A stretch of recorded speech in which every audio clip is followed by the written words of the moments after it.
இந்தியாவை ஆங்கிலேயர்கள் ஆண்டு கொண்டிருந்த காலம். கர்னல் மார்டின் தன்னுடைய மனைவியை மத்திய பிரதேசத்தில் விட்டுவிட்டு படையை தலைமை தாங்கி ஆப்கானுக்கு போர் புரிய சென்றிருந்தார். அவருக்கு தினமும் தன் மனைவிக்கு கடிதம் எழுதும் பழக்கம் இருந்தது.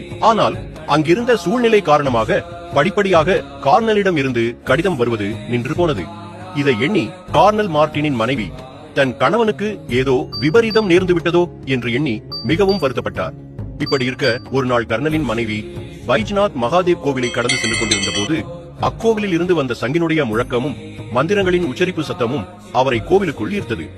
அவரும் கோவிலுக்குள் சென்று தன் துயரத்தை அங்கிருந்த பூசாரிகளிடம் கூற, அதற்கு அங்கிருந்த பூசாரி ஒருவர் சிவபெருமானை மனதார வேண்டினால் கட்டாயம் அவர் பக்தர்களை காப்பார் என்று கூறினார்.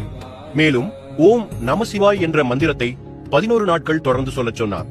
கர்னலின் மனைவியும் அவ்வாறே தொடர்ந்து செய்து கொண்டிருந்தார். சரியாக 10வது நாள் கர்னலிடமிருந்து ஒரு கடிதம் வந்தது. அதில் கர்னல் எழுதியிருந்தது என்னவென்றால், போர்க்களத்தில் எதிரிகள் எங்களை சூழ்ந்து கொண்டனர், மரணம் நிச்சயம் என்று எண்ணிக்கொண்டிருந்த சமயம் திடீரென்று நீண்ட கூந்தலுடன் புலித்தோல் அணிந்து கொண்டு கையில் திரிசூலத்தை ஏந்தி கொண்டு ஒரு இந்திய யோகியை கண்டேன்.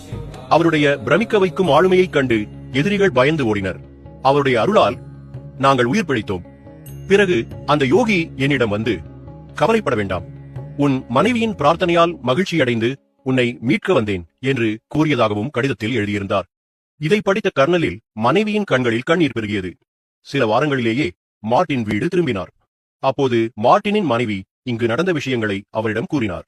இருவருமே சிவபெருமானின் பக்தர்களாக மாறினார்கள். மார்டினின் மனைவி வேண்டிக் கொண்டது போலவே 1883ஆம் ஆண்டு கோவிலை புதுப்பிக்க 15,000 ரூபாய் நன்கொடை அளித்தனர். இந்த தகவல் இன்றும் பைஜ்நாத் மகாதேவ் சிவன் கோவிலில் பொறிக்கப்பட்டுள்ளது குறிப்பிடத்தக்கது.